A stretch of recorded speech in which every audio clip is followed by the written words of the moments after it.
Good afternoon, everybody, and welcome to our Mounted Combat Masterclass. I'm going to give people a little bit of time to log in. So if you're there in the audience listening, just put a comment in the YouTube chat or on Discord, wherever you happen to be, and just let us know where you're coming from, what part of the world you're in, and what your name is. So just say hi. I'm going to turn on this here so I can see your comments. So yeah, just post in the chat. Hi, Kate. And let us know where you are. I'm just curious to, where in the world everybody is. Sean Ellis is in LA. Oh, and Kate is in Petal, Mississippi.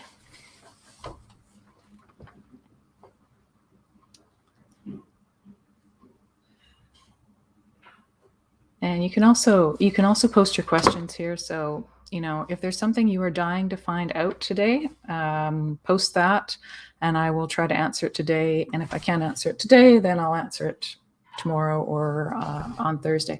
So this is a 3-part series. Let me just put up the next slide here. I'll full screen that. So today, day 1, we're focusing on training the rider, which is horsemanship, riding, and swordplay. Tomorrow, we'll be talking about training the horse. And on day 3, we'll be talking about putting it all together, as well as how to structure your own program, how to format a club, how to make this all work. Because there's just a lot of pieces when you're trying to put together a mounted combat program. There's an awful lot of pieces that need to work together. Hi, Steve in Northern Colorado. Good to see you. And Abigail in Denver. And Alex. And actually, you are actually at work, so fade in and out. That's okay, Alex. And you're from New Jersey. And we're just delighted to see you all here.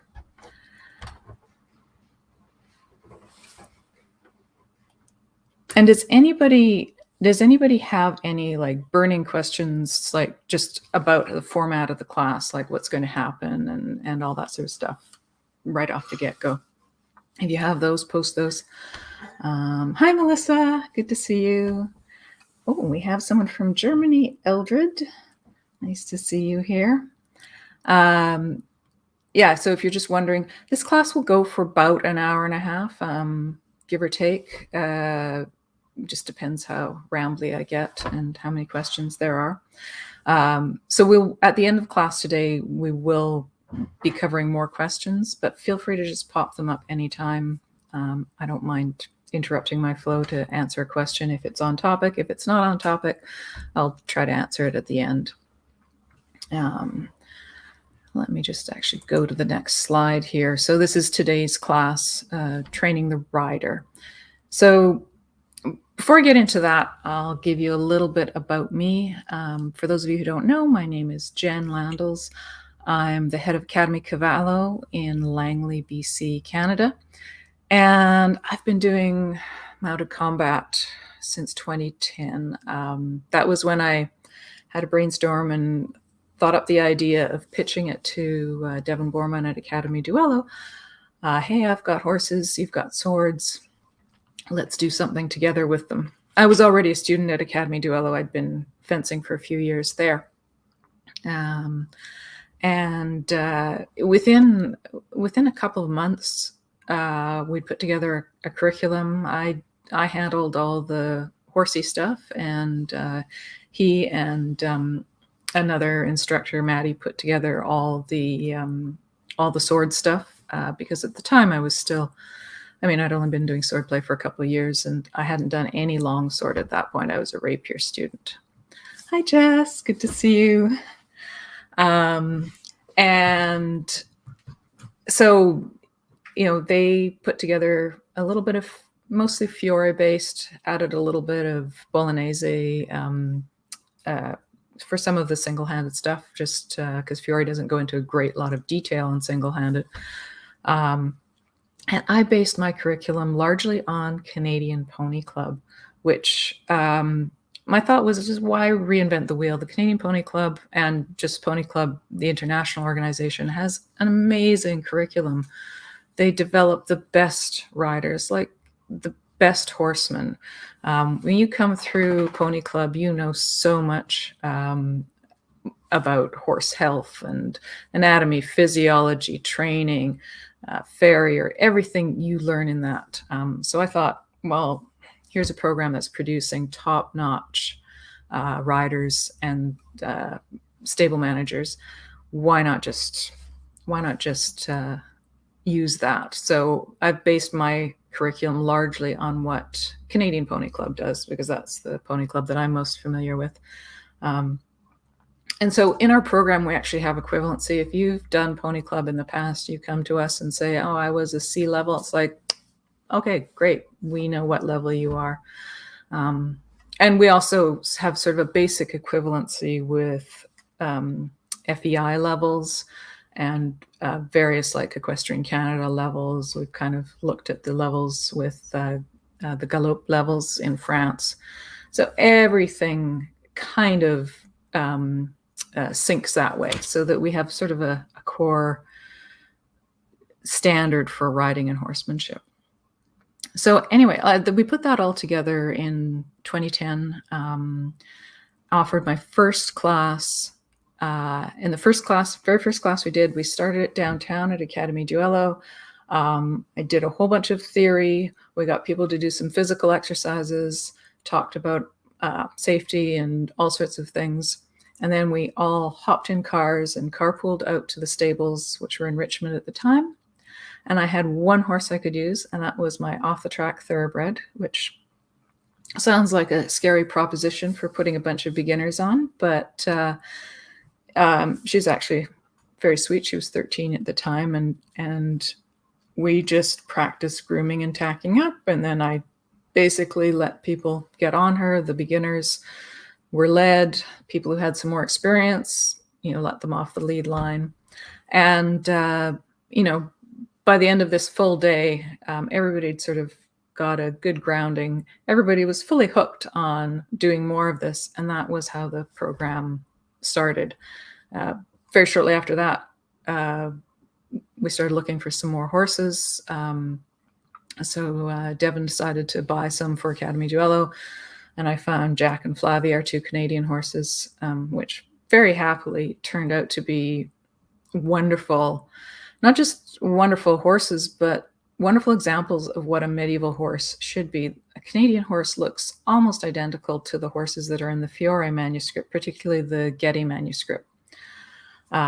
So we ended up with two excellent horses, one of whom sadly passed away this year. But Flavie's still going strong. Grumpy as ever, but we love her. And the program just grew from there. We added more horses, and then moved out to Langley to have a lot of beautiful farmland and an indoor arena.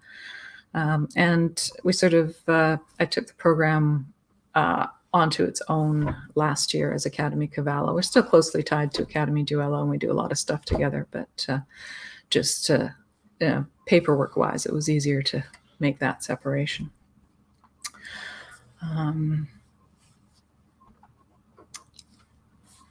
We've got a couple other people, Lori and Horseman 2005.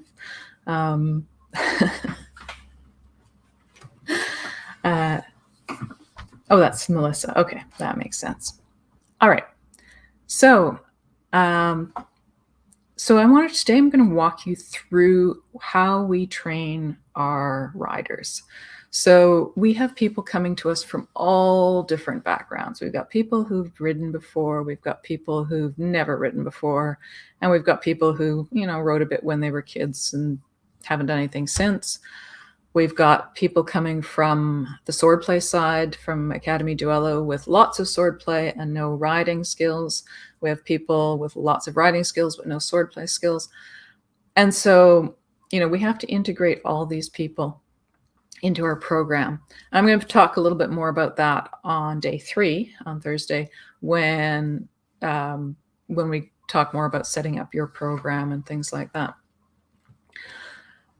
But basically, we just needed to have a standard so that we could know where people were. So we set up an assessment system, and we used a system of spurs, which are our ranked levels, which coordinate with Academie Duello levels. We've got to start with a green spur, blue spur, red spur, etc. So throughout today, I'm going to take you through what we ask of people to get to the green spur level, which is the first rank in the program. So people coming in, regardless of what their experience is, we want to see that they have all these skills. So you can skip parts. If you're already an experienced rider, you can just challenge the level 1 test or the level 2 test with no problem.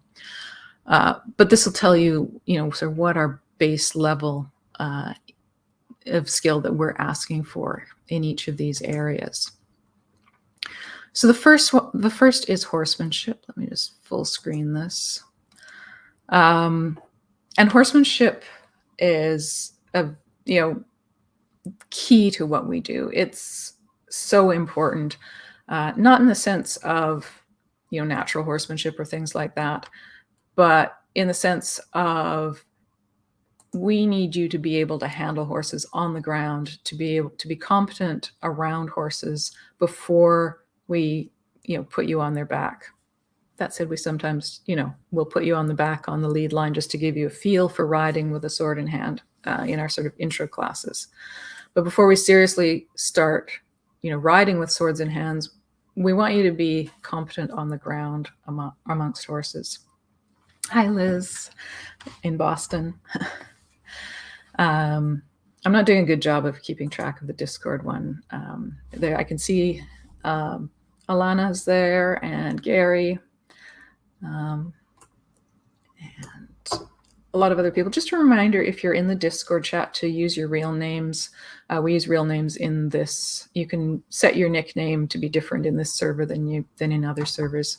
And that's just so we know who you are. So in horsemanship, sort of, we have terminology and handling. We want you to be able to handle the horse, groom, tack, untack, care of the horse, care of the equipment, and safety. So terminology at the level 1 sort of beginner, we teach the points of the horse, which are kind of arcane to a lot of people. So, and you may wonder, it's like, well, why do I need to know what the specific names of these parts of the horse are? Well, it is just because they are arcane. A horse's knee is not the same as our knee. A horse's knee is its wrist. The knee is on the foreleg. And it's important to know all these parts of the horse so that you can communicate with other horsemen. So you can say, oh, which horse is that? Oh, go and get the one that has, go and get the chestnut that has a sock on the left fore. If you're getting a horse out of the field, you don't want to come back with a bay with no socks. So terminology is important for communication. And it's also interesting, right? It tells you a little bit about the history. So we talk about points, we talk about colors, because colors, again, for whatever reason, the only color that is what it says is black, in English at least. In other languages, colors are, may match more with what your actual colors are. Everything else is a bay or a chestnut. A gray is not actually gray. It's a horse with white hair and a dark skin. So nothing else is what it says it is. So it's important to learn what horse colors are. And we go into a little bit. I usually go into a bit of genetics when I'm teaching that. I didn't used to. I used to just teach the basic colors. But then I found that people actually learned it better when they knew what the genetic basis was, that there are only 3 base colors, black bay and chestnut, and everything else is a variation of that. And then you can sort of categorize them in your head of, okay, well, this red dun is actually a variation of chestnut, and so is this palomino, and so is this skewbald horse. And then we talk about near and offside. Again, just because that's a horse term. Near side is the left side of the horse. Offside is the right side of the horse. And it's important to know these things. And then handling. We teach them, if they're very beginners, we teach them how to catch and halter a horse. It's surprising to those of you who've been riding for a long time how difficult that is for some people at first. If you're not familiar with horses, just approaching on the left, getting the halter organized, getting it on the head, leading out of a gate, how to close a gate behind you when you lead a horse out. All these things that if you've been riding all your life, you don't even think twice about. But for somebody coming to it as an adult, all this needs to be taught and explained why, the safety reasons, how a horse might just wander away from you if you don't toss the rope over its neck first when you're putting the halter on. Leading on the left side of the horse. And that also brings up the discussion of, well, why do we lead on the left? One of the reasons is because our right hand tends to be strongest. So that way we've got the right hand controlling the horse. The other reason we do everything from the left has to do with swords. In the back in the day when you would wear a sword on your waist, you've got a scabbard at the waist, the sword would hang on the left side. You do not want to mount the horse and have the scabbard go flying over the horse's back. So you keep the scabbard on the left, you mount from the left so your right leg goes over. Also, when you're leading a horse, then your horse isn't bumping into your sword, which is sticking out if your scabbard was on the other side or if you were leading with your left hand. And we teach the quick release knot. In our barn, we tend to do cross ties. Some horses ground tie, but we usually for beginners, we want them cross tied. We don't need horses just suddenly deciding to wander off. But we do teach the quick release knot so that everybody knows how to do one, how to tie up a horse to a piece of binder twine rather than to a solid object. So if they panic, the binder twine breaks. And that's just sort of a basic safety thing that we teach. For grooming at level 1, all I want them to know is these 4 tools: the hoof pick, the curry comb, the dandy brush, and the body brush. I don't go into pulling manes. I don't go into fancy things like cactus cloths or other grooming tools or specialty face brushes or anything like that. I just want them to be able to use the 4 basic grooming tools. Again, hoof pick, rubber curry comb, that is, the one used on the coat, not the one used for cleaning brushes, dandy brush, and then body brush for the sensitive parts. And they should be able to groom a horse. So again, we don't want them to have to turn out a fully groomed horse, a perfectly clean horse, but they should be able to groom the horse prior to riding and after riding as well, with some degree of confidence and comfort level. And then we also want them to tack and untack. So again, for level 1, we don't go, we don't mark them on breastplates. If horses wear breastplates, we don't do boots. It's just a simple saddle pad, an English saddle, that's because that's what we use, and a cavesson bridle. So very simple bridle, no fancy nosebands. And to be able to, again, tack safely and efficiently, and then, have the tack fitted properly so it's sitting at the correct place on the withers so that the bridle's fitted properly. All those things we cover. Did that slide just duplicate? No. So we also talk about care of the horse, and we do this. So the grooming and the handling, that happens in every lesson when we're doing our in-person lessons. Lately, we've been doing much of our theory online. So we started in the pandemic doing some online classes, and then we realized that it was just as easy to deliver this content with everybody sitting at their computer as it was, standing out in the rain looking at horses in the paddock or, in the barn or whatever. So a lot of this theory, like the points and colors, as well as the care of the horse, things like that, we talk about on online classes just because it's more convenient for everybody, and you can bring up extra resources, things like that. So at level 1, we want them to know just basic care of a horse. If you were to, go and buy a horse, what would you need to have? Well, you'd need to feed it. So we want them to know basic feeding, like hay and what some common types of grain are. We don't get detailed into nutrition. That comes at higher levels. So when you get to level 3, we want people to know, how much their horse gets.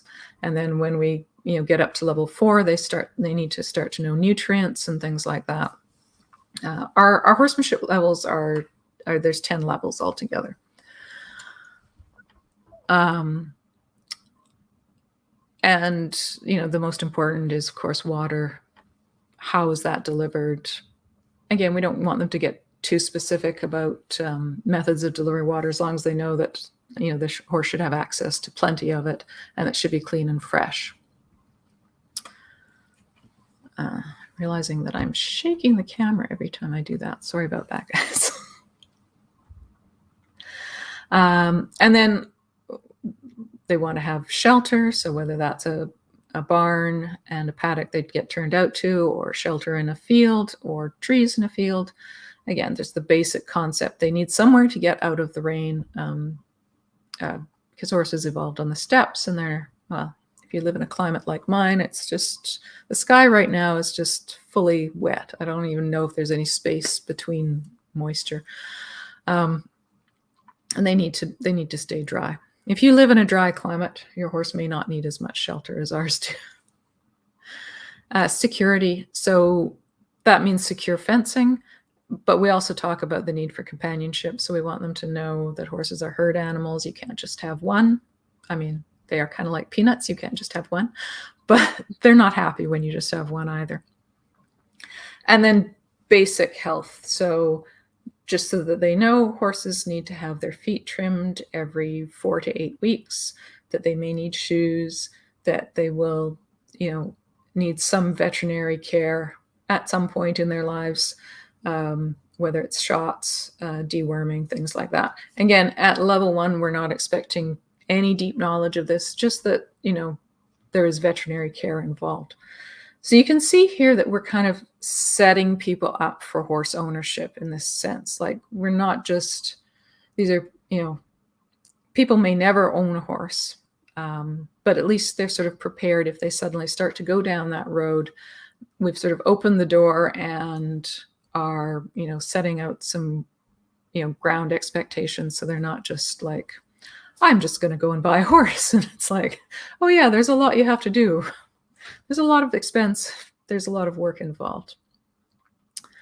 And also, we cover safety. So we do this through all our lessons. We're always talking about the safe way to do up blankets, the safe way to tie a horse, the safe way to lead. But then we also talk about identifying equine expressions, whether a horse is angry, or whether its ears are, whether its ears are pinned back or they're just loosely back. So there's a difference between angry and bored. Nostrils flared, signs of a horse that's about to bite or kick, tail ringing, foot swinging, all those sorts of things. And common sense around horses. They are, you're not going to run in the stables. It's a tripping hazard. It can frighten horses who are prey animals. If they see somebody running, then they think there's something to run from. So all those basic common sense and horse sense concepts. Because common sense, a lot of things are common sense, close gates, things like that. But horse sense, that's a little bit extra. That's the knowledge that you are, possibly seen as a threat to a horse, possibly not, depending on the horse, depending on you. The fact that horses are herd animals and will do, if one horse does something, the other horses are likely to do the same thing, and just what can tend to scare horses. And then the basic safety as well, regarding what your footwear is around the stable. We insist on riding helmets when people are riding. Brains are delicate things. They get damaged easily. Toes are delicate things too. So good riding boots, having long hair tied back, all those things that just make being around horses a little bit safer. You can never make being around horses safe. It's inherently an unsafe activity, but we can try and make it a little bit safer. So before I just go on to the next section, does anybody have any questions on, how we teach that, the horsemanship portion? And again, this is just level 1. If you go on in the program, we cover the same topics, but we just get deeper into them. So, we talk about cleaning tack in the first level. We actually show them how to clean tack in the second level. The third level, we talk about fitting tack. So how to make sure your saddle fits properly, how to make sure your bridle fits properly, your bit widths, all those sorts of things. So each level, you just get deeper and deeper into the topic. Just gonna check the Discord here. All right. Okay. So on to the next part, which is riding. So the riding is probably the hardest part to teach to adults. It's the hardest to learn as an adult.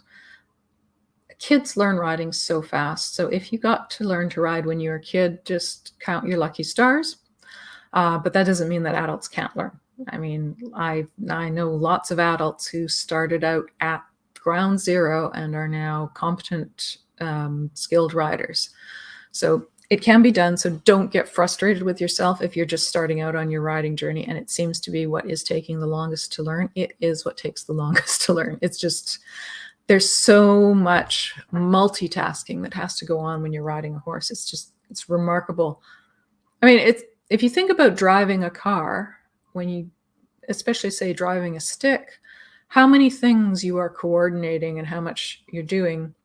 And then imagine that not just your hands and your feet are controlling your vehicle, but the way you're sitting in your seat, what your legs are doing. So you've got all these other control parts of your body, what your head is doing, all these other parts of your body, plus you're on a thinking individual being, which they all have different opinions and they all have different habits and they're all different to ride. Like I've never ridden 2 horses that are exactly the same, and I've ridden a lot of horses. So it's a lot. Learning to ride is a lot.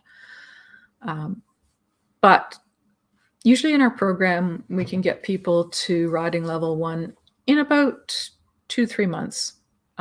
They get to the level where they can at least get a conditional pass. It may not be a full pass. We do a conditional pass where it's like, yeah, you got all these things. You just need to work on, your posting trot or something like that.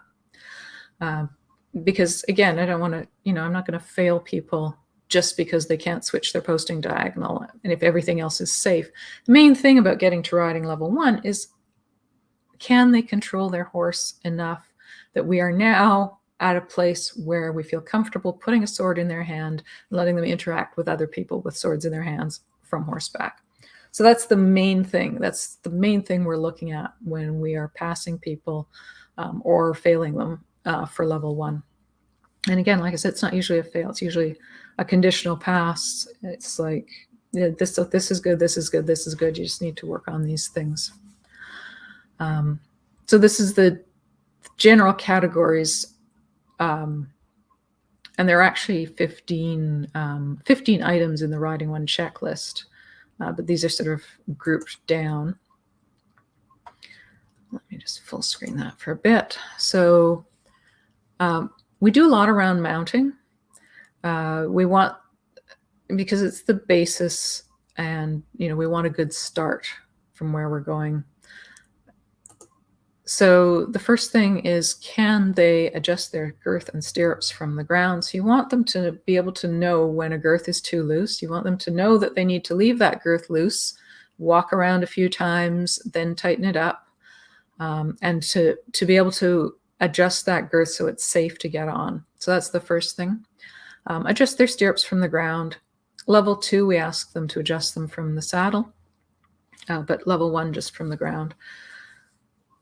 And then mount from the block. There are many benefits to learning to mount from the ground. It is, if you're out on the trails, it's great to do. If you're doing mounted games, you need to mount from the ground, preferably with a running vault. But we get people to mount from a block because it's just much kinder on the horses' backs. It's just, even if you're using a stirrup, it's still, when you're mounting from a block, you're putting much less torque on the horse's back when you get on. So I used to be of the opinion that, well, I can get on from the ground. I'm just going to get on wherever I want to, until I realized that, it's really a lot kinder to my horse to get on the block, even though I can get on from the ground. I still get on from the ground every now and then just to make sure it still works as I get older and stiffer. It's also good to try getting on from the other side of your horse. I can't believe how hard that is. When you're used to getting on from the left side, getting on from the right is just... but anyway, so practice that. So we get them to mount from the block, pick up the reins, make sure the horse stays stopped, doesn't wander off on them. And all these things, when we're assessing that, we mark out of 10. And you just sort of take a mark off for everything that's wrong. And 10 is excellent, nothing wrong. 9 is still very good. 8 is good. 6.5 is satisfactory. And then below 6.5 is not a pass. It's not satisfactory. But like I said, there's, for level 1, there's 150 marks, 15 points out of, 15 checklist items that are all out of 10. And then we get them to do exercises at the halt. So these are, the exercises we do are the same regardless of the level. We just do them at a faster and faster gait. At level 1, we do them at the halt. These are pretty standard. You've probably seen them in riding lessons before. One of them is arm circles. We just get them to do arm circles so that they can forward and back, bending forward at the waist, touch the horse between the ears, bend back, touch the base of the tail, bend forward again, touch each stirrup with the same hand, and switch, do it all with the other hand. The reason for these is to get people moving their upper body around without disturbing the lower body. This is super important for riding and even more important for mounted combat. You want to be able to do all this independent work with your upper body without disturbing your seat. So if you reach for this stirrup and your other leg comes up, then you've actually told your horse to do something, told your horse to move. So you only reach as far as you can reach without moving the leg. When people start doing this, usually when they reach forward to touch the pole, the leg goes back. When they reach back, the leg goes forward. So again, it's just training them to keep that lower body still while they do all sorts of stuff with the upper body. The other exercises we do are just taking the feet out of the stirrups, rotating the ankles. That's just to give the ankles a little warm up, but also to get them used to dropping stirrups and taking them back again. And then also when you're sitting on the horse without stirrups, just grab one ankle, keep your seat bones level so that if you're sitting, you should still have your seat bones at the same level. It's weird how that doesn't look level in the video. It looks level to me. Anyway, grab that ankle, see if your seat bones still feel level. And then for walk and trot. So, we do all of that on the first day of class. We teach all of that in the first day of class and then reinforce it in subsequent classes. And usually with our beginner classes, they'll be doing walk for the first 1 or 2 lessons. So it'll be walk only. It really depends on what the class is like. Sometimes people just have an innate seat and you can tell they're ready to trot by the second class. It's usually not until about the third class where we start trotting. We want to make sure that before we start trotting that they can stop their horse. So halt transitions, walk, halt, and steer. And we use direct reining, English style, 2 hands on the reins. And we don't, single-handed reining is something we get to a little bit later in the beginner course. So we want them to be able to use both hands to keep those reins even. And before we start teaching trot, I introduce 2-point position. So 2-point position, for those of you who are not familiar, is the jumping seat when you've got your weight in the stirrups and you're just lifted slightly out of the seat. Chest is forward, but legs are still nicely underneath you. And the reason I introduced that at the halt and at the walk is because it builds core muscles and it builds balance. So I want them to be able to have that ability to stand and sit in the saddle and not lose their balance and not have to haul themselves up, not have to brace to stop from tipping forward. So developing that central core. So if you're at home and if you haven't started riding yet, if you're at the beginning stage of riding, if you want an exercise to do that is really going to help with this, you're just going to find a stair to stand on, and you're just going to put your feet on that stair with just the toes, drop the heels so that you're just balancing on the stair with just your toes, and bend your hips, and just bend and straighten and bend and straighten. It works your thighs, but what it does is also works your core to keep you stable there. It's a great exercise for everybody to do, whenever you think of it. It stretches your Achilles tendon, which is good. When you're riding, you want to have your heels down. And it also it creates that sense of balance and center that you really need on the horse. So then we get them trotting. We do some direction changes. So the direction changes that we ask for are a turn across the school. So from B to E or E to B, turn down the center line, A to C, C to A, turns across the diagonal, F to H or K to M, and half circle changes of direction. All of those are important. The turns across the school and down the center line are important for that control of keeping your horse nice and square, straight, and then turning. That actually comes really into play in mounted combat, being able to make those nice square turns. The turns across the diagonal we ask for at a trot in our level 1 test.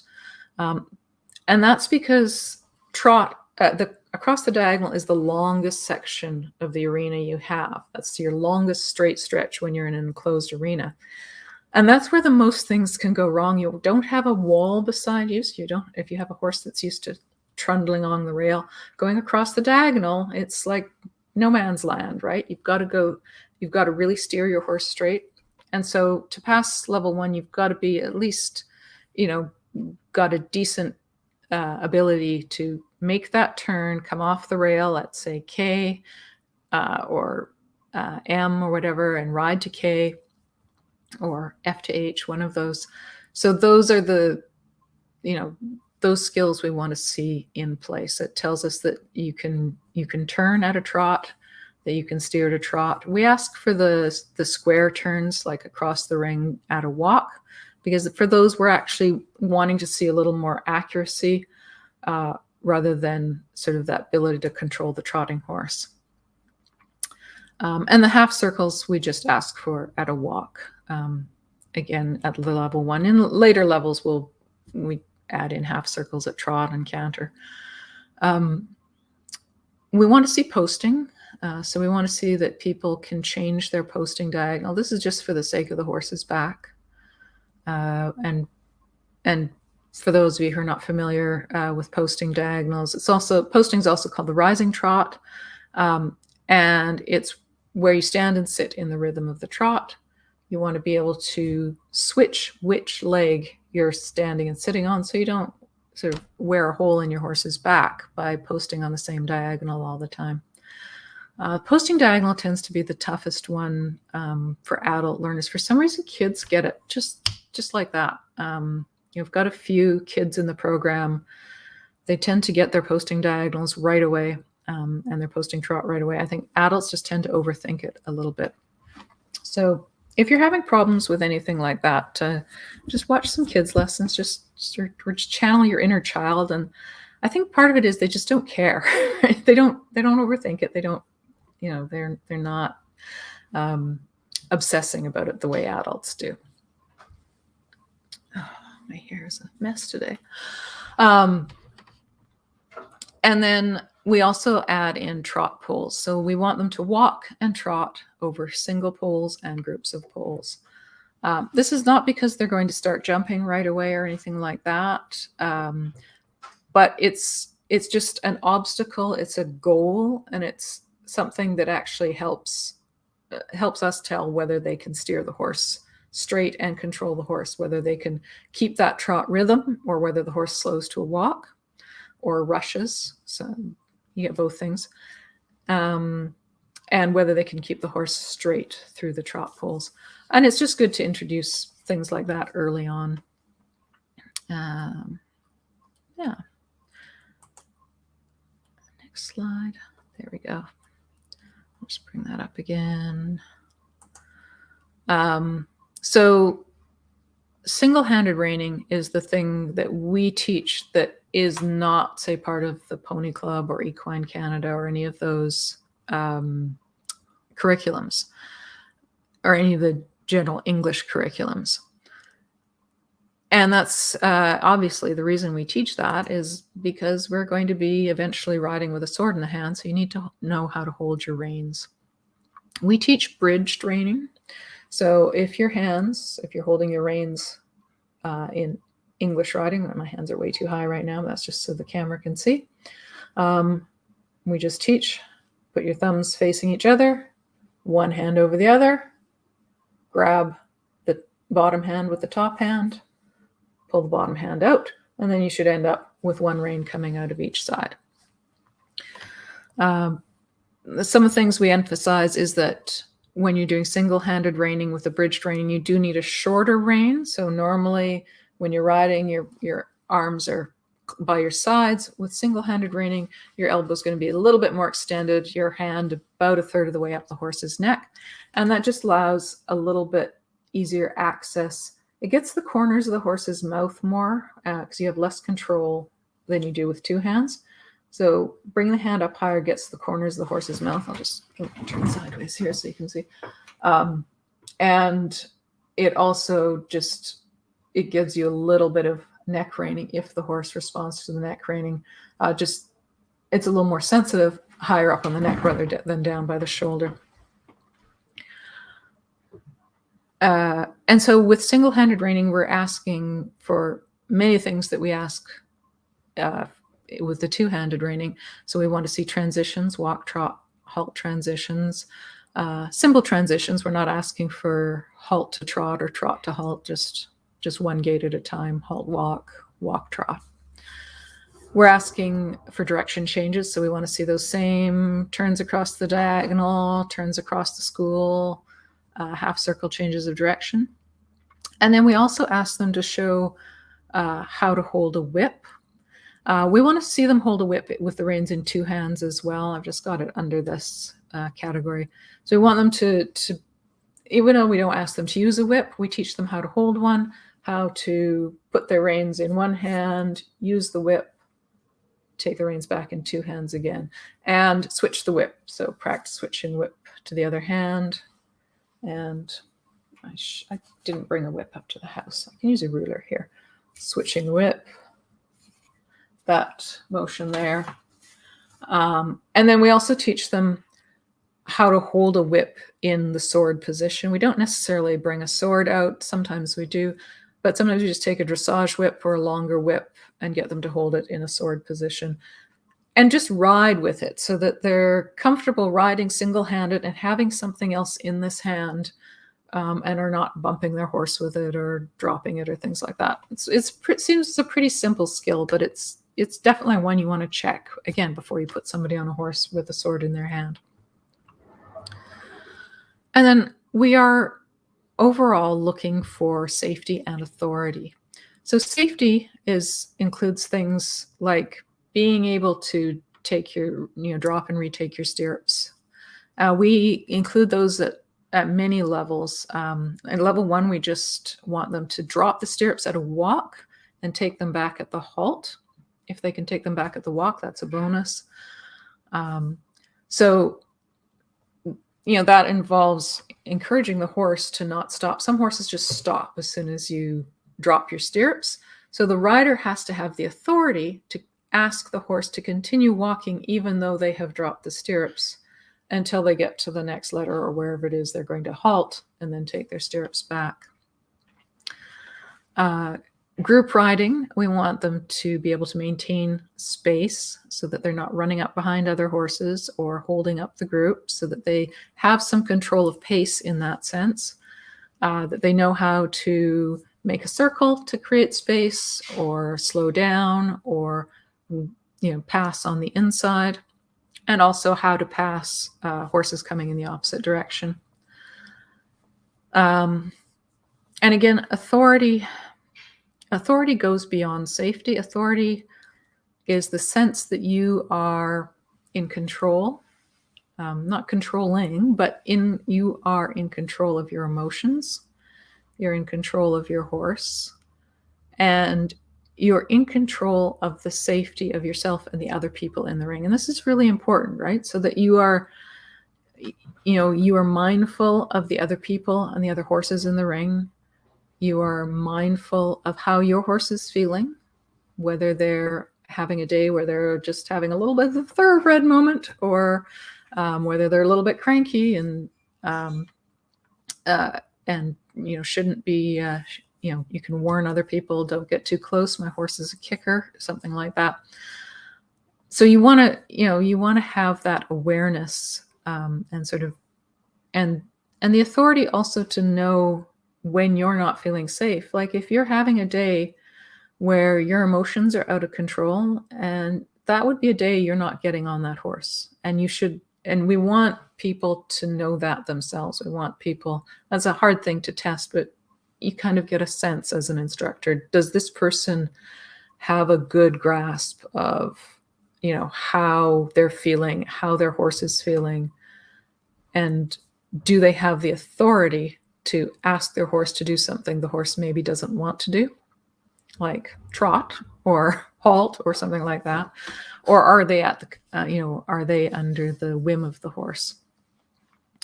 So that's what we ask in the riding curriculum. And you can see it's quite a lot. It's a lot, but it's still the minimum that we feel we want to see somebody capable of before we put them in a class, in a mounted combat class with swords and other horses, things like that. Again, let me just check if there's any questions. No.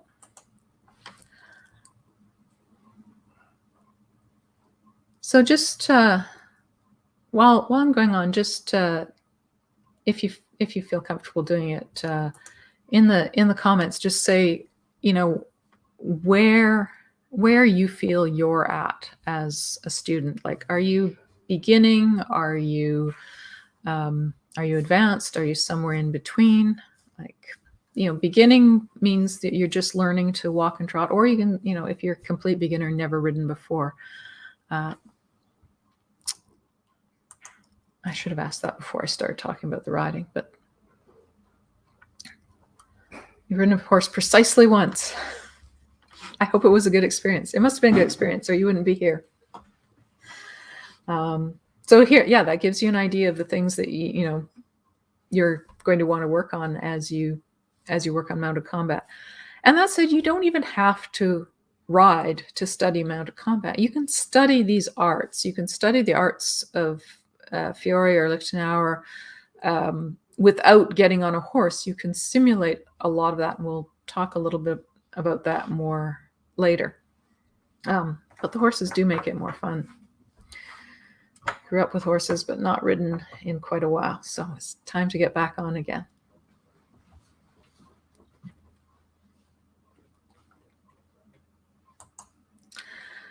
All right.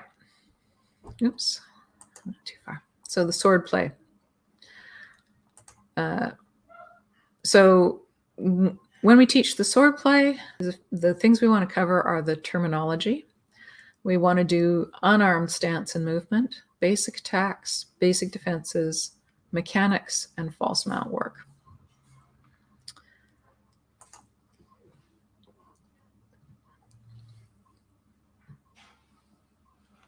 Yes, Liz, it is definitely time for you to get back on a horse so you can do some mounted combat.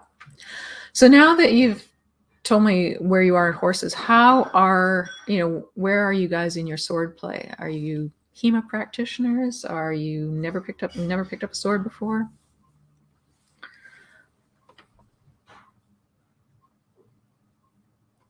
Well, Kate, I think if you're starting colts, you're fairly advanced. So Kate says that they start colts and rougher horses. I mean, there's different levels of advanced. You could be an advanced barrel racer or an advanced dressage rider or an advanced jumper. They're different skills, but when it comes down to it, there's a certain place you get to where you are comfortable with horses, and that's at that border between intermediate and advanced, where you're finally like, yeah, horses. I've ridden lots of horses, and I can do things with horses, and I can train horses, and I can improve horses.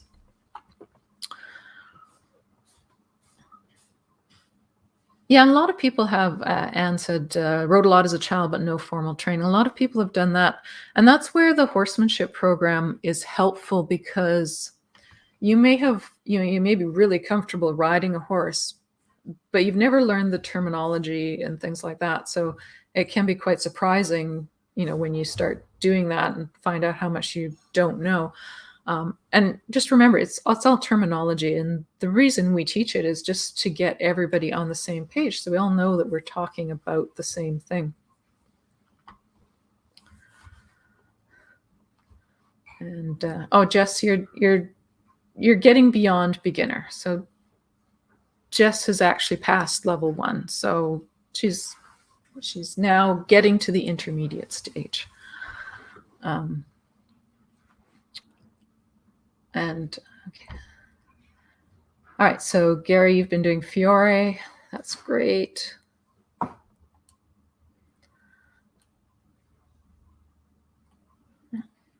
Yeah, Jess, I've used a sword. Yeah, Jess has used a sword once or twice. Anybody doesn't know, Jess Finley has her own school, and teaches wrestling and German longsword and Messer and all sorts of things. And she's been doing this longer than I have. Mounted gaming, that is great. Mounted games are one of the fabulous training for mounted combat.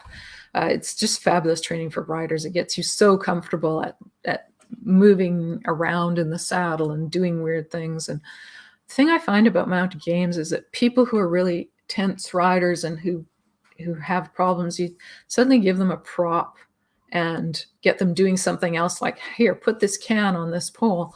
And all of a sudden they stop overthinking and they just make their horse do what they want to do. And it's amazing. So yeah, we do a lot of mounted games.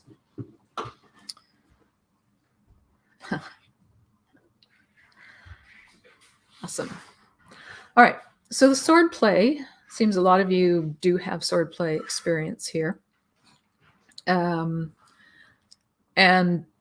usually, like, when we get people coming into the program with some swordplay experience, we usually just sort of do a quick test just to make sure the terminology is all the same and all that sort of stuff.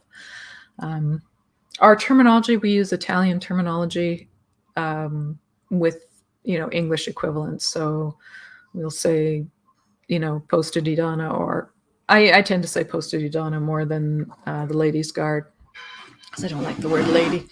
But I tend to use the Italian names for the guards.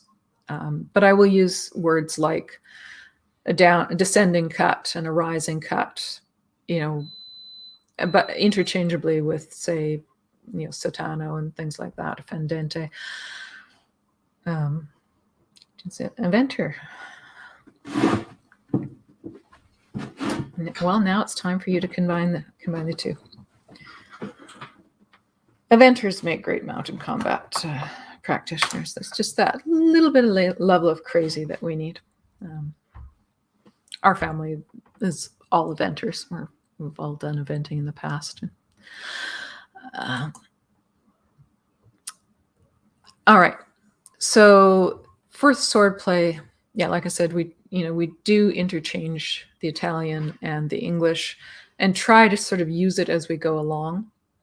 What we want them to know for level 1 is we do want them to know longsword anatomy. So pommel, hilt, cross guard, true edge, false edge, point, mezza spada, debole, forte, or weak and strong, and middle. Just because it's important to know the way around the sword. And we introduce the names of the cuts. So, we'll introduce things like, we'll do amendritto, squalambretto if we're using Bolognese terms, or, reverso tondo, something like that. But we will also demonstrate it. So we're not testing them on the terminology. We want them to be able to do all the cuts, but we don't need them to know the names of them. So we're not testing people on terminology. We're just using it interchangeably with English terms to make it more comfortable. And then we also talk a little bit about mounted weaponry, like what weapons can be used from horse, what weapons were traditionally used from horse. I mean, almost all of them were, sometimes with a different version. Horseman's flail versus a groundman's flail is slightly just a difference in handle, really. But so we do go into what a cavalry weapon is, things like that. The day 1 of the mounted combat fundamentals. Our mounted combat fundamentals is primarily a ground-based. Oh, I've got to stop shaking the screen. Primarily a ground-based course. We do some work on the false mount. We don't do any work on the horse. This is getting you to the point where we will let you on a horse with a sword in your hand. So we start with posture and stance. So even though when you're on a horse, you're in a completely different stance, you're in horse stance, essentially, with your legs apart, we still want people to be able to fight properly from the ground.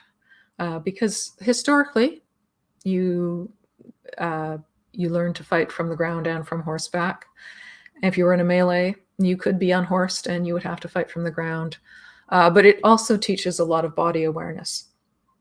The only little problem with swordplay and riding is that in riding, we are always telling you to get your heels down.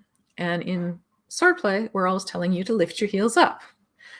Don't be flat-footed. Walk, lift that back heel up when you're in your long sword stance. And then you get on the horse and it's like, get that heel down. But that's okay. It's, you just have to learn to adapt that. And I have the same problem when I'm teaching ballerinas to ride too. They're always up on their toes in their stirrups. So footwork, and again, we use terminology. For the turns of the body, we use terms like volta stabile, stable turn, tutta volta, full turn, mezza volta, half turn, things like that, just to get them familiar with it. But really, we just want them to be able to do that footwork. And then we do cut. So we talk about basic attacks and we teach cutting. We usually, we'll teach a few guards. We'll teach a few cuts, usually a mandritto fendente, which is a descending cut from the right side, and then a reverso, a descending cut from the left side. Get them comfortable throwing those. But fairly soon we get them doing those with a partner. And just for the sheer fact that it's more interesting than starting off doing 1,000 cuts, even though everybody would be better sword fighters if we started off our sword fighting lives doing 1,000 cuts. You've got to keep people's interest, right? You don't want to wear their shoulders out, and you want to keep the interest up. So we usually by the first day we will get into at least an attack. So we will just be gently attacking to our partner's shoulder just to get them used to it, or attacking to the mask just to get people used to the feeling and the sound of being hit in the face when you're wearing a mask, because that takes a bit of getting used to. And, a lot of us never, those of us who didn't get beat up a lot in school or anything are not used to being hit, right? So that sort of sound, the violence of it, is something that takes getting used to. So we try to get that going in the first class. And we will often alternate between long sword and side sword cuts. This is the sword we use most often. On the ground, we use steel. On the horse, we use nylon. So let me just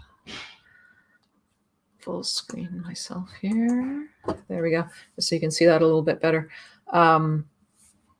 It's just a nylon trainer. Nice thing about it is it's light enough for beginners to use single-handed. Using a long sword single-handed, if it's a steel one, is quite a lot of work. And that way we don't have to have, sets of side swords and sets of long swords. So we can use those for the Bolognese stuff. Again, this is the loaner gear. People can buy their own when they feel they want a Scavona or something like that. They can buy it themselves. And then so we long sword cut, side sword thrust, long sword thrust, side sword thrust, and they are different just from the angles they come on. The single-handed thrusts tend to go on the vertical planes, whereas the long sword ones tend to go on the diagonal planes. Just getting them comfortable, thrusting to targets, cutting to hand targets, cutting to masked heads, or even just holding up a mask, fencing mask, and letting the partner cut it. And then we start to parry. So the first defense we teach is just a basic parry from the right shoulder. My partner throws a right-handed blow to my left shoulder, and I put my sword in the way and parry it. But early on, I get pretty picky about the mechanics of the parry. I do like to see that point fully crossed over. I don't want people parrying, with sort of the point this way, or sort of pre-yielding the parry, which a lot of people tend to do. So I get pretty picky about the parry mechanics right away. And then we also add in deflections. Usually we add this in around day 2 or 3. My favorite is a deflection from boar's tooth with the false edge. And it may seem like a little, advanced to be introducing false edge defenses when they're just on day 2 or 3. But it's such an important one for mounted combat. The false edge deflection is huge in mounted combat. So I like to teach it early on so that, we get people getting used to this motion of defending sort of this little shield that comes up across and deflects a cut from behind, the cut that's coming. Say a cut is coming here, and I'm deflecting it here behind the sword. So I want them to know the difference of defending in front of and defending behind the sword. Parries defend in front of the sword, deflections defend behind the sword. And then we also teach the turns of the sword. And in the Italian terms, we have the volta stabile, the mezza volta and the tutta volta, the stable, the half, and the full turn. And I like to teach them in context of recovering from a blow. So, you know, a volta stabile is basically a rapier type. You know, rapierists use this all the time, where you just turn the true edge to find and gain the other person's sword. Mezza volta, thinking of, you know, turning around the quarters. And the tutta volta is the complete turn, where somebody has just parried your sword all the way down to the ground and you just come back on the same line again. And I know there's some argument in HEMA circles about what is meant by mezza and tutta volta. I think we all pretty much agree on volta stabile. Although some people say the point stays in line and the hand moves, other people say the point moves, and I say you can do both. But so we teach those. And then we get quite a lot into body mechanics, because I really like to see people using their bodies well early on so they don't develop bad habits. So that means keeping the toe and the knee lined up, making sure that cuts, they're not overextending the elbow during cuts, that they're keeping some bend in the elbow. Oh, hi, that must be Angie joining in from Cambridge. Angie's another one who's been out here to do the in-person classes.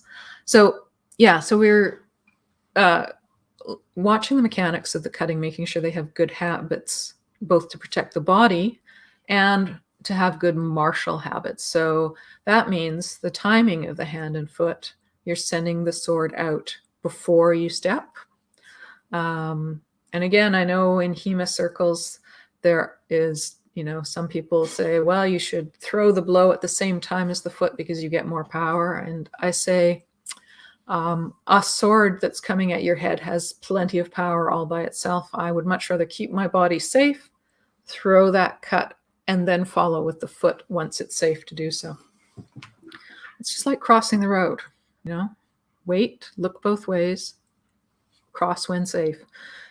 With the sword, send your sword out, clear the way, step forward when safe. So I like to kind of pound that into students early on. And then with the types of cut, we also, as part of the mechanics as well, we practice wrist, elbow, and shoulder cuts, just getting them moving those different parts of the body, and working on those tricky wrist cuts, which are really useful, but not all that intuitive. And then false mount work. So false mount is just basically, it's a wooden horse or fake horse. It can be a barrel horse. It's just some sort of thing that you have that you can sit on and pretend you're on a horse without being on a live horse with its own opinions and that you might hurt by hitting it in the head. To be honest, we don't use the false mounts nearly as much as we used to, partly because they're heavy and they're a pain to bring out. But you can simulate most of what you need to with the false mount just by getting into horse stance. So, you know, Eastern martial arts horse stance, spreading the legs, bending the knees, that really simulates enough. And in a way, it's kind of better, because what a false mount doesn't do is it doesn't tell you when you've moved your hips with a cut. It'll stop you from moving them, but it won't tell you that you've moved them. Whereas, you know, if you're standing, your instructor can see your knees move. So if you're standing, I'm just going to back up a little bit so you can see me do this. So if I'm in horse stance and I throw a cut and my hips move, if I was on a horse, that horse would be moving in a different direction. But my instructor can see me do this. Whereas if I was sitting on a false mount, I might be putting all sorts of pressure on, but you wouldn't be able to see it. So that's one of the reasons I don't rely on the false mounts as much as I used to. I still like to bring them out at least once in the beginner classes, just to give people practice cutting around the horse's head. So the useful type of false mount, I mean, you can just use a vaulting barrel, but it's much more useful if it has some sort of head in front, which can just be a 2x4, just to give people a visual to get used to cutting around it. If you're at home, You can sit on a chair, put another chair in front of you, and cut around the chair back. Like these tall dining room chairs behind me work great. Those are good for doing that. But so we want them to do either in horse stance or on the false mount, all the same cuts, all the attacks, all the defenses that we've been asking them to do from the ground. So that brings us to the end of my slides, which means this is the question. So these are some of the questions that you guys, I'm just going to switch this to different layout. These are some of the questions that you guys sent in ahead of time.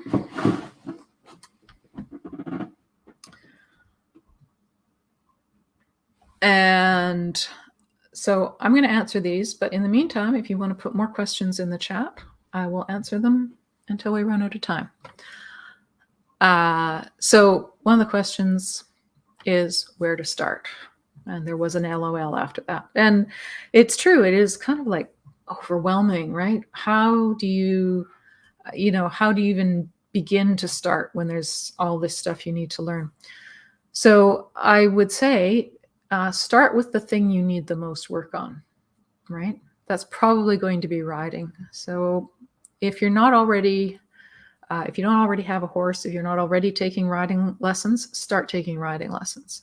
You can never have too many riding lessons. You can never have too many hours on a horse. I mean, there's no such thing as a wasted hour on a horse, right? Wasn't that Winston Churchill or somebody who said that?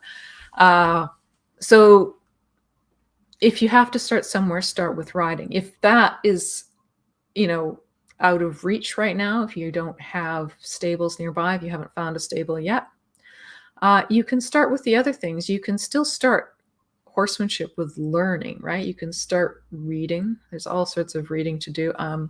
My favorite all-time reference, let me full screen myself here, is the Manual of Horsemanship. Ooh, there we go. This is the UK Pony Club Manual of Horsemanship. And this one, I prefer it. Oh, I've gone all out of focus now. Isn't that interesting? I prefer it to the United States Pony Club Manual of Horsemanship for the main reason that the US one is in 3 volumes, whereas the UK one is in 1 single volume. It's just much more concise. I've got both. The US ones are useful for the higher levels because they go into some more detail. But that, I have an extra copy that I keep in my first aid kit at the barn. So, it's like super useful reference material. So if you don't have a horse you can start with, pick up a copy of that and read it cover to cover. You guaranteed you will have a great hold on horsemanship. And then you can also, you can also go to, if you have a local HEMA club, to start there, work on swordplay. It really doesn't matter whether you're doing German or Italian or Spanish. And honestly, it even doesn't matter that much if you're doing rapier or side sword or broadsword or whatever you have. In many ways, a sword is a sword is a sword. So a lot of things about rapier that are quite applicable to mounted combat. The point control. I find that people who start swordplay with rapier have far better point control than people who start with longsword. If you're just starting, your HEMA career, I strongly recommend taking some rapier classes. You learn so much more. It's so much more subtle, and you learn so much more about point control, about edge control. You don't learn as much about cutting, but cutting is fairly easy to pick up. So yeah, start anywhere. start where you can, right? And where you need the most work. And so so the difference between ground combat and mounted. So this person put, all my students already do ground combat, which is great. So you're not going to need to spend that time teaching them how to hold a sword. The main difference is breadth.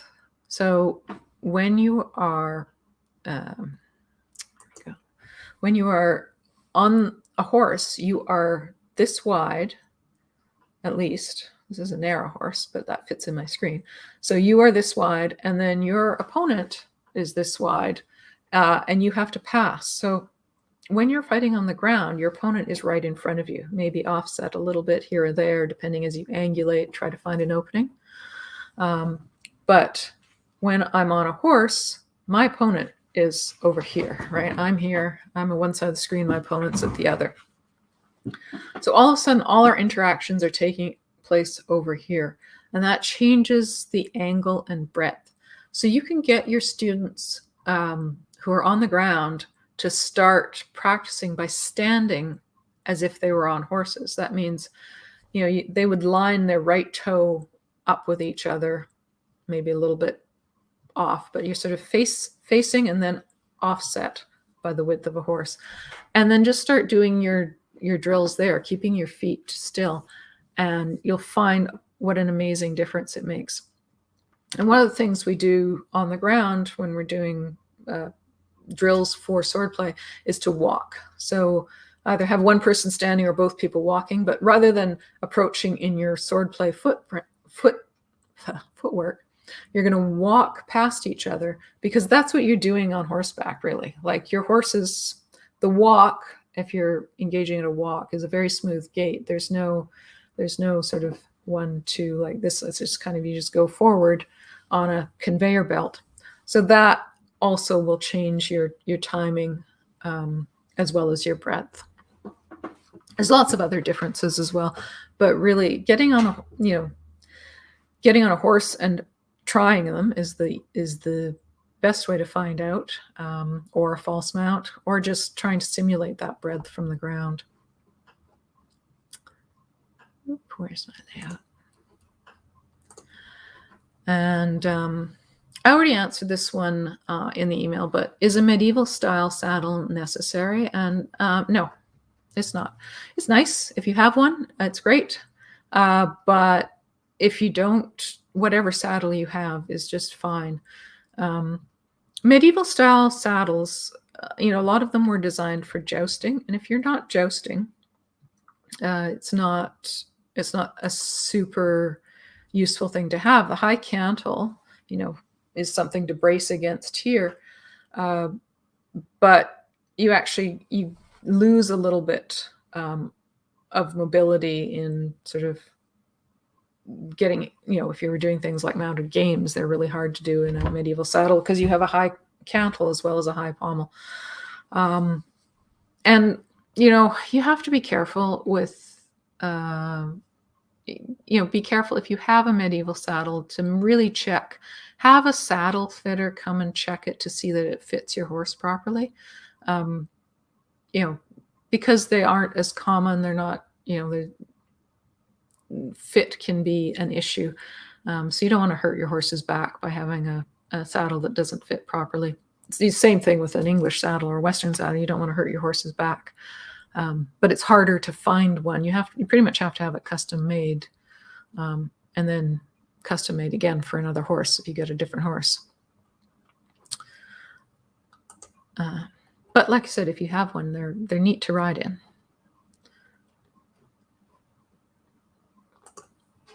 And then tips for riding with one hand. So I covered that a little bit. Shorten the reins, have them up higher. You don't need to have a horse that neck reins with the bridged method with your hand up here. Okay. With your hand up here, you just turn your hand like this to steer. So if I want to go this way, I pull with my thumb and my forefinger. I want to go this way, pull with my pinky finger. And then sometimes if they don't listen, not all horses are as sensitive as others, sometimes you can kind of twist the hand and pull back this way, twist the hand and pull back this way to get more of a turn. But the most important thing when you're working on riding with one hand is actually to start riding with your seat. And I'll talk about that a little bit more next class on training the horse. but you want to be able to steer your horse with your seat. Sometimes what I do at the end of a ride when I'm cooling out is I will just drop my reins and I will walk my horse around without any reins, and I will just steer using my seat and my legs. And she's pretty good at it. She's quite sensitive.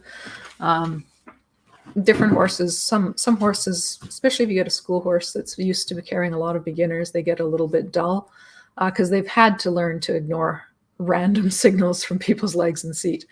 But if you have a horse that you ride regularly and they're used to you and you're used to them, just try it. Just drop the reins. I mean, don't do it when the arena is really crowded, but just try steering with just your legs and seat.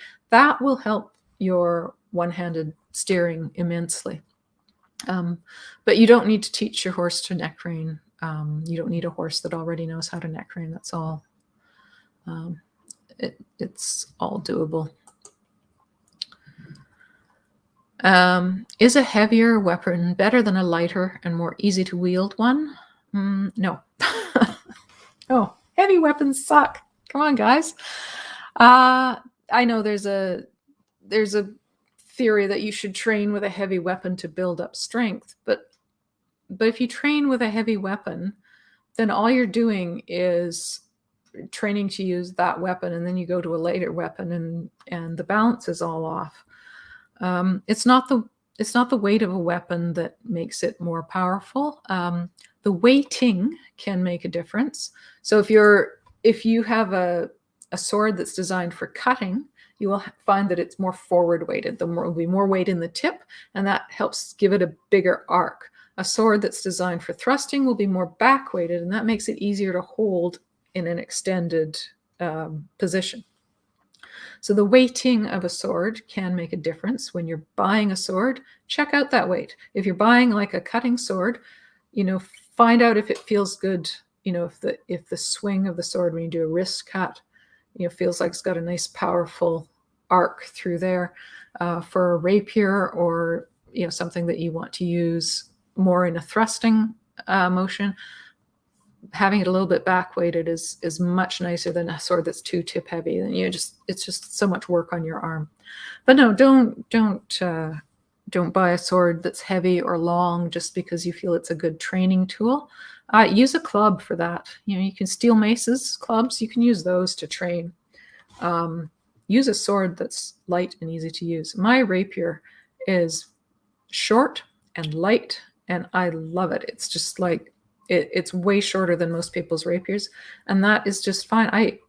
I'm not going to win a rapier fight on the length of my rapier anyway. I'm shorter than most people, but if I have a sword that's light and easy to use, I don't tire out as fast, and that's how I win most of my rapier fights. Is I just outlast most people. I defend and I defend and I defend until they get tired.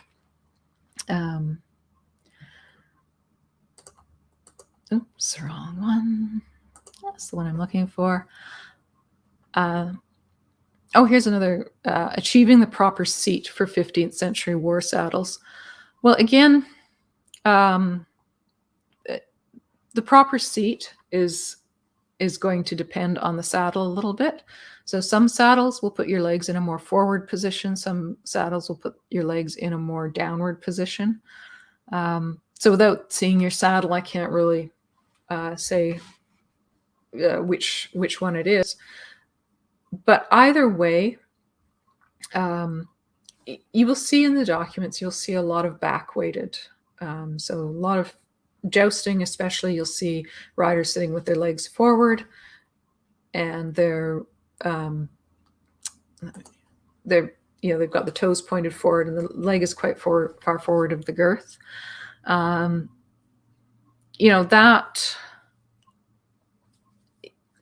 I honestly don't recommend that position. It's fine if you have a saddle that you can lean back in, but it does put your weight back further on the horse's loins, which is not that kind on the horse. If you want to prolong your horse's back longevity, I would try to keep your weight more centered. So regardless of the type of saddle you're in, what I advocate for mounted combat as opposed to jousting is keeping your weight over your stirrups. So that means that wherever your center of gravity is, if you stand in your stirrups, find your center of gravity, balance, and then sit down without moving your legs, that's where your leg wants to be. Now, as for your stirrup length, again, that's a personal preference. In medieval times, they wore with a longer stirrup. The shorter stirrup came along later. A longer stirrup gives you more leg. A shorter stirrup is better for speed work, things like mounted games and things like that. But for dressage, they tend to have a longer stirrup, and for mounted combat, a fairly long stirrup is useful for that as well. But again, it's getting that leg underneath you so that you are balanced on top of those stirrups rather than sitting backwards in the saddle is going to give you more control over your horse's sides. It's going to let you move that leg back along the horse's side to ask for things like advanced moves that we're going to talk about tomorrow, like turns on the haunches, turns on the forehand, things like that, lateral movement. Your leg is just going to be more available to you if it's not forward in front of the girth. And I'm going to have to change the layout of that. Could you recommend supplemental home exercises for stability in the saddle? So yes, so I did mention the stair exercise. So standing on a stair and standing in horse stance, just, plie, bend and release the knees. Plank is a great exercise. Anything that builds core, right? So you can just sit there, do planking for as long as you can, build up that core. Other stability exercises, I'll just see if I can do this on the ground and you can still see me. Yeah, I can move back here. So this one here, where you're on all fours, you lift one leg and the opposite arm, and you can make that more advanced by curling in and reaching out, and then switch. Opposite, curl in, reach out, and switch. And you can do that from your hands and knees. You can also do that from a plank position to make it harder. That exercise is awesome because it not only works your core, but it engages your balance at the same time. And balance is so important for riding. So if you can do that, I would say, do that like 5 times before bed every night. That will do wonders for your core and your stability in the saddle. Anything that works core. As far as cross training, I love ballet. It's just super, super good training. Oh, and that reminds me, for anybody who's located here in Lower Mainland, my dance studio has a free adult ballet class coming up this Friday night. I think it's this Friday Wednesday, this Wednesday night, tomorrow. So Danceability Studio. But those are all good core building exercises that will help stability. Core strength and balance are important. All right, I have more questions that relate more to the other sessions. So I will get into those tomorrow.